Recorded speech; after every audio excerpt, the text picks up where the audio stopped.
The church of St. Augustine smelled of fresh lilies arranged in towering displays, aged oak pews worn smooth by generations of worshippers, lingering traces of incense from morning mass, and the subtle sweetness of polished brass candle holders that gleamed under the lights. Late morning sunlight poured generously through the towering stained glass windows depicting scenes of saints, angels, and biblical love stories, casting long dancing beams of crimson, sapphire, emerald, gold, violet, and rose across the wide marble aisle and the sea of elegantly dressed guests. 250 people filled every pew to capacity, extended family members from both the Hargrove and Voss sides, high-profile business associates and clients from Hargrove and Associates, childhood friends, former university classmates, colleagues, and prominent figures from the city's social, cultural, and philanthropic elite.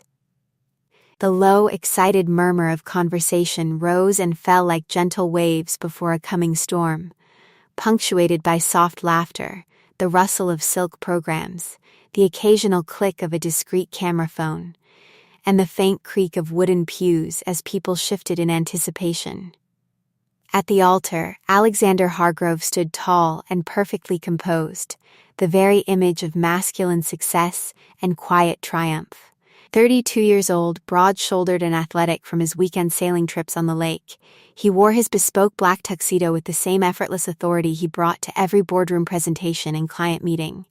His dark hair was impeccably groomed, his strong jaw clean-shaven and set with determination, and his steel blue eyes reflected the calm, unshakable confidence of a man who had methodically designed every aspect of his life, from award-winning skyscrapers that redefined city skylines to this meticulously planned wedding day. As founder and principal architect of Hargrove and Associates, Alex had risen rapidly through talent, relentless drive, and strategic vision. Today, standing beside the priest with his best man and groomsmen lined up beside him, he believed he was placing the final, perfect piece into the blueprint of his ideal life. In the front pew on the groom's side, Benjamin Hargrove sat rigidly still, almost frozen in place. His fingers dug deeply into the thick cream-colored program until the edges tore and his knuckles turned bone white. At 28, he was the younger Hargrove brother, the quieter contrast to Alex's blazing brilliance.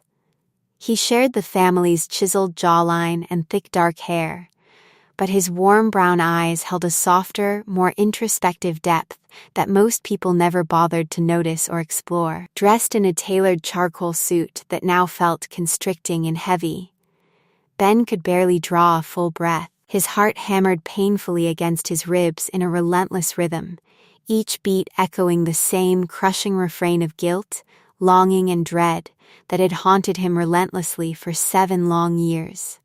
He had been secretly, desperately, and hopelessly in love with Elena Voss since the very first day his brother brought her home.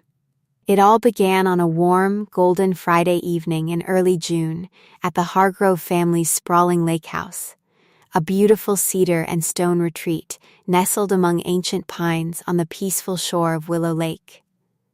Alex, fresh out of his master's program in architecture, had driven up from the city with Elena for the long weekend specifically to introduce her to the family. Ben, who had graduated with a degree in English literature only a few weeks earlier, and was surviving on modest freelance editing gigs while living in a tiny city apartment, had arrived 2 days early to help their father prepare for the annual summer barbecue, and to clear his head.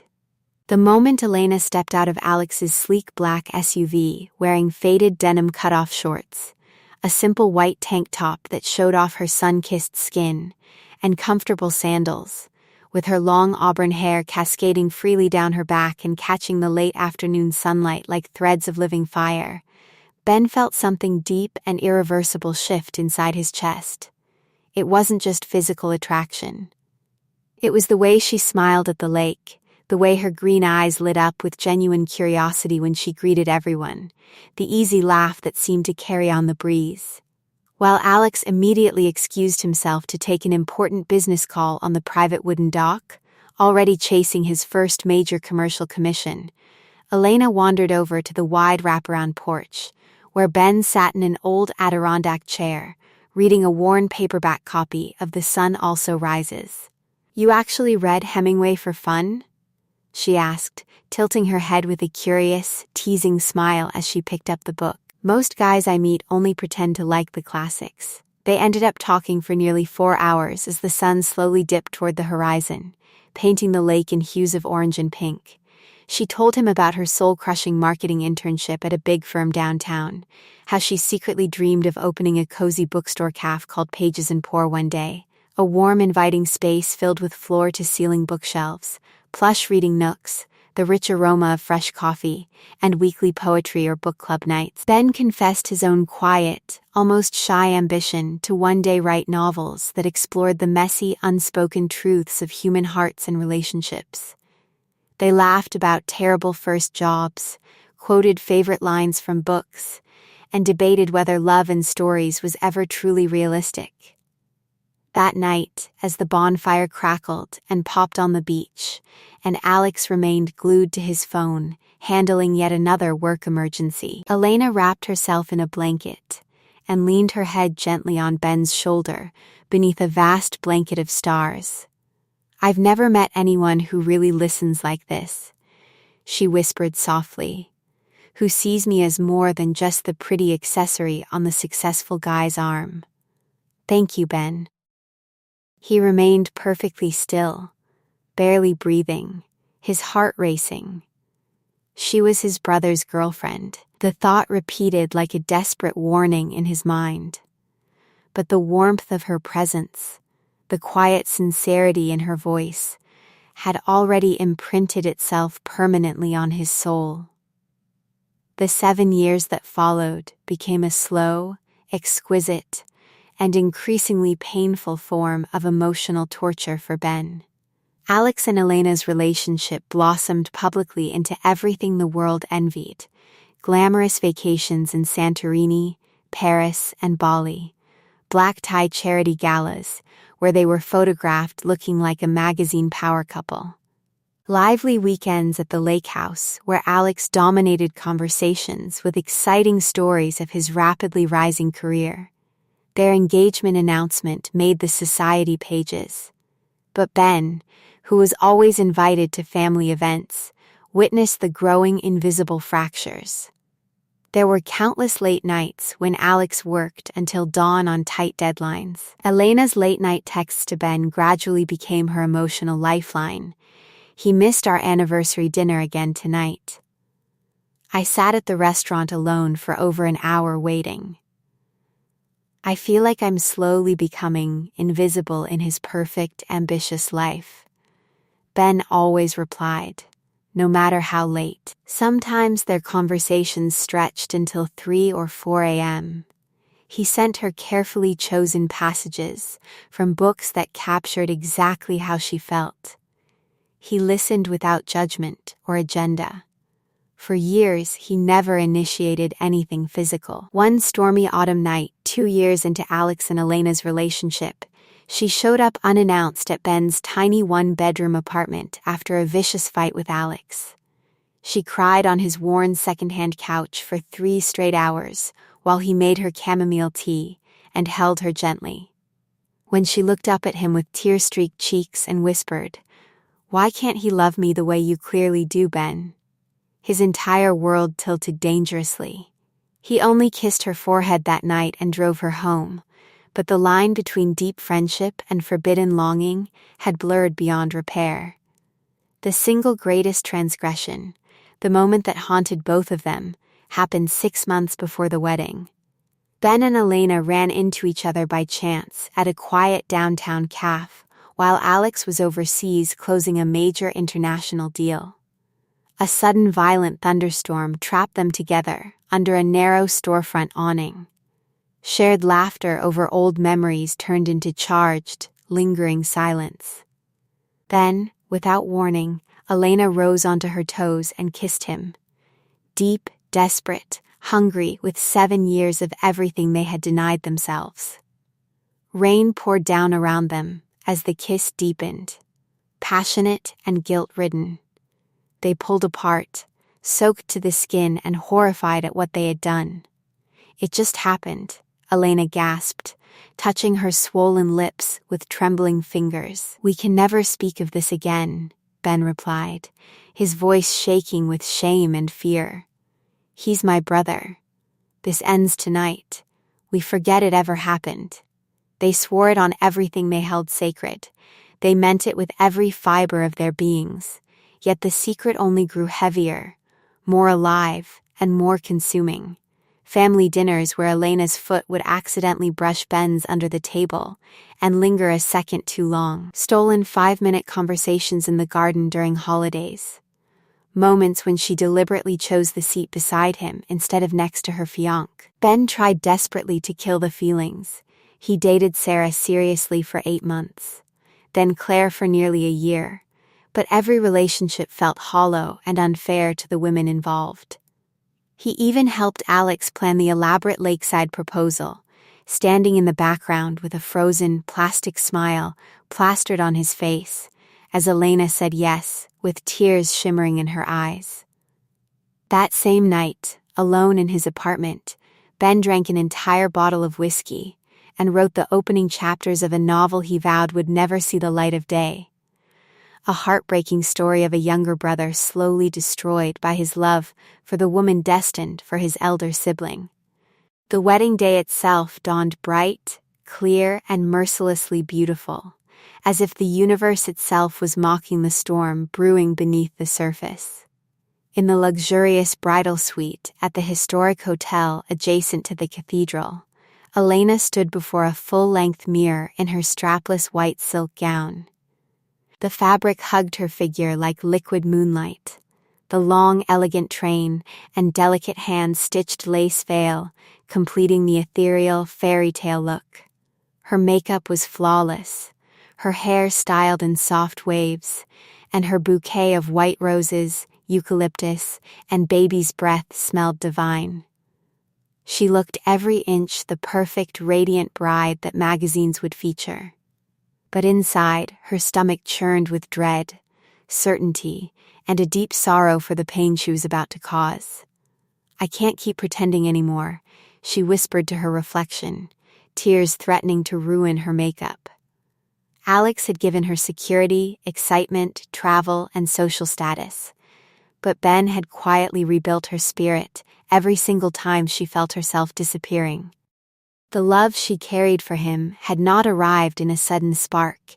It had grown like deep, stubborn roots over thousands of small, stolen, meaningful moments across 7 years. As she walked slowly down the long aisle on her father's steady, proud arm, each measured step felt heavier than the last, as if she were walking through water. Alex's face at the altar glowed with pure, unfiltered joy and pride. In the front pew, Ben looked pale, shattered, and barely able to meet anyone's eyes, as if he were attending his own execution. The priest began the ceremony with warm, time-honored words about the beauty of love, the sacredness of commitment, the importance of sacrifice, and the lifelong journey of building a shared life. Vows had been carefully written and rehearsed. The rings, elegant platinum bands engraved with a personal message, gleamed on their velvet cushion in the sunlight. Then came the moment that would irrevocably change 3 lives forever. "Elena Marie Voss," the priest said with gentle solemnity, smiling kindly at her, "do you take this man, Alexander James Hargrove, to be your lawfully wedded husband, to love and cherish him, in sickness and in health, forsaking all others, for as long as you both shall live?" A profound, expectant silence blanketed the entire cathedral. Elena's voice rang out, soft yet unwavering and carrying clearly through the vast space, "I can't." The words struck like lightning. Gasps, murmurs, stifled cries, and shocked whispers erupted across the pews like a shockwave. Alex's proud smile froze mid-expression, then collapsed into stunned disbelief, confusion, and raw, devastating pain. "I'm so deeply sorry, Alex," Elena continued, her voice cracking as tears flowed freely down her cheeks. "I love you. You have given me the world in so many ways. But I am not in love with you the way a wife must be. I have been living a lie for too long, and I can't do it anymore. Not to you, not to myself, and not in front of all these people." Her bouquet slipped from suddenly numb fingers and scattered across the marble floor like fallen snow. Without hesitation or looking back, Elena turned and walked directly to the front pew, straight to Ben. She took his face between her trembling hands, ignoring the rising storm of shock and outrage around them, and kissed him with 7 years of pent-up love, guilt, longing, relief, desperation, and truth.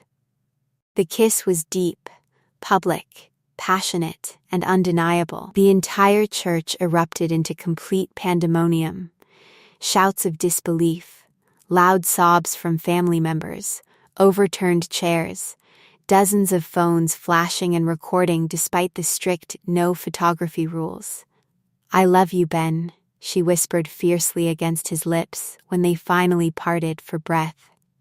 "I have loved you since that very first summer at the lake house, through every late-night conversation, every time I felt invisible and alone in Alex's world, every quiet moment when I wished with all my heart that it was you waiting for me at the end of the day. I'm so sorry it had to happen this way, in front of everyone, but I couldn't stand at that altar and lie to God, to all of you, and to myself any longer."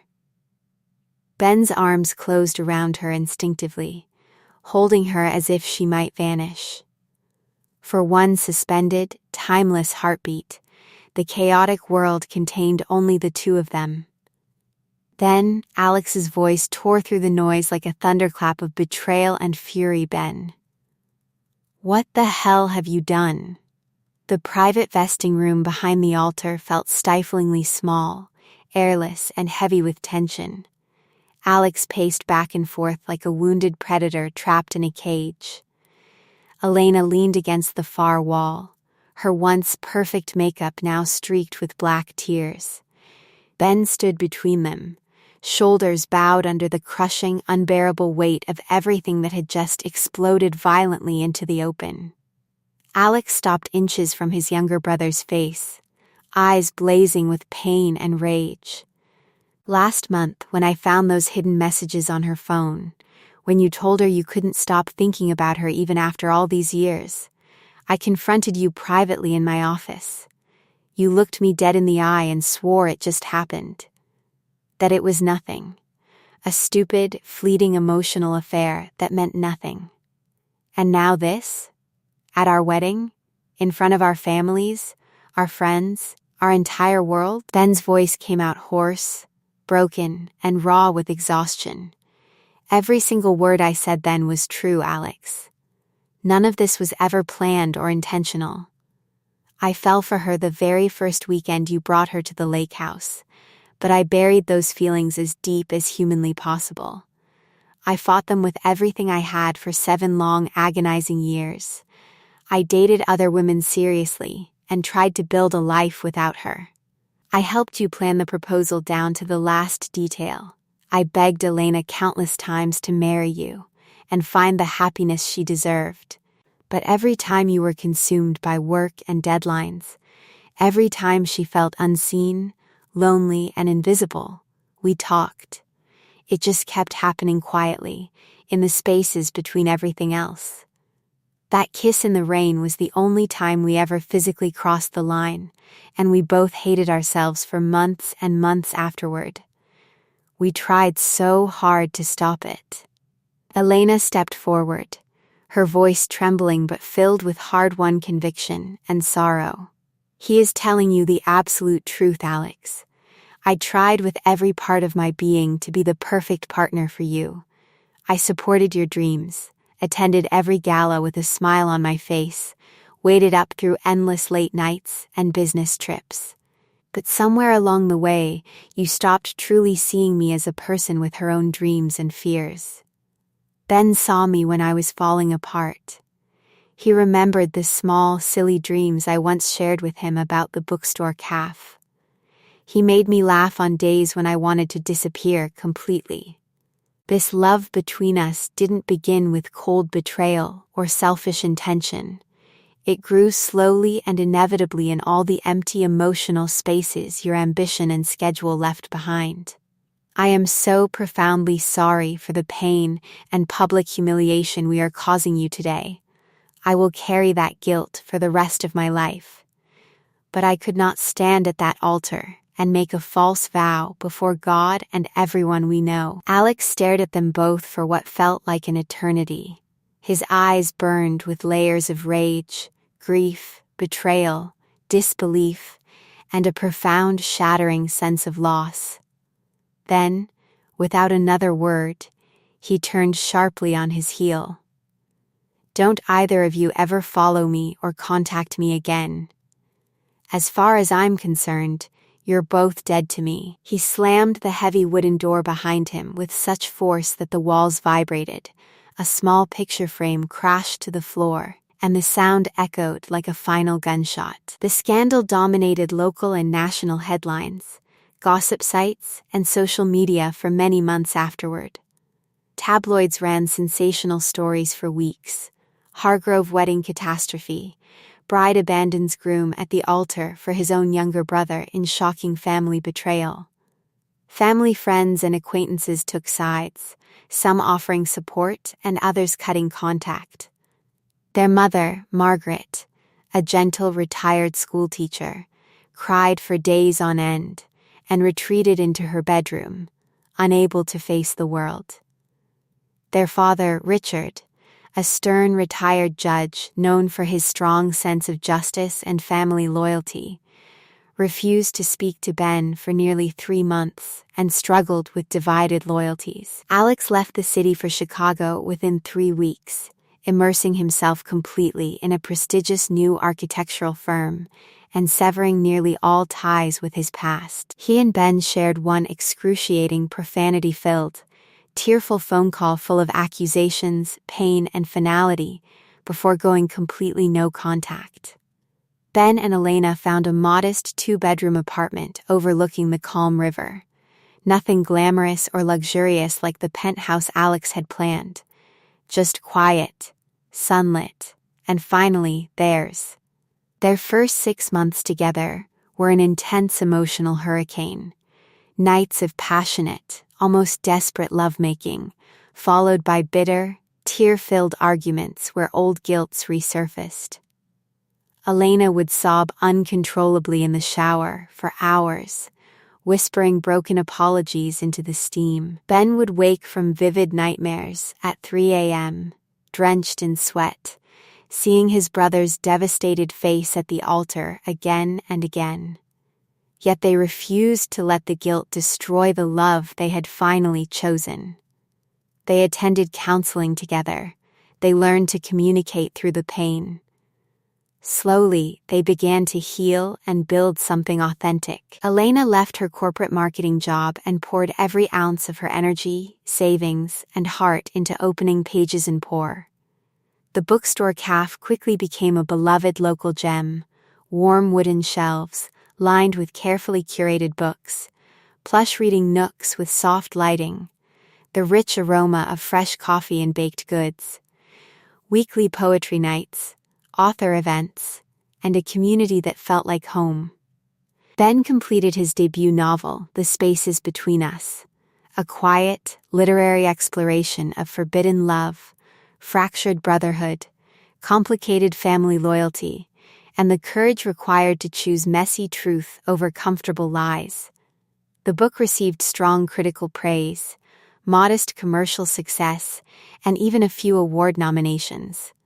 He dedicated it with one quiet, heartfelt line, for the woman who lived between the lines all these years, and finally stepped into the light. 18 months after that fateful wedding day, Ben received a short, carefully worded email from Alex late one evening.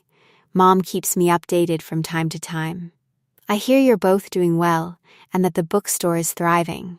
I got married last spring to someone new. We're expecting a daughter in December. I still don't forgive you, perhaps I never fully will, but I am trying to build my own life and move forward. Do not contact me. I wish you no harm, but I need space. Ben sat alone on their small balcony in the pouring rain that night, and cried harder than he had since the day in the church. Elena found him there, held him silently in her arms afterward, stroking his hair the way he had once comforted her through her own storms. Some fractures in families never completely healed, no matter how much time passed. Love born in the long hidden shadows between two brothers would always carry permanent scars, whispers of guilt, and unanswered questions. But on quiet, rainy evenings, when the river lights shimmered below and Elena rested her head gently on Ben's shoulder, just as she had done on that very first magical summer night at the lake house so many years ago, Ben understood a deeper, harder-earned truth. Love rarely arrived with permission, perfect timing, clean beginnings, or easy choices. It waited patiently for years in stolen glances, late-night messages, shared silences, accidental touches, and unspoken yearnings, until one day it stepped boldly into the bright, unforgiving light of an altar before God, family, and the entire world, and refused to stay hidden any longer. And when it finally demanded to be chosen, it asked only one thing in return: live it fully, honestly, and completely. Scars, guilt, joy, and all. They were living it, messy, complicated, guilt-tinged, passionate, resilient, and profoundly, achingly, beautifully real.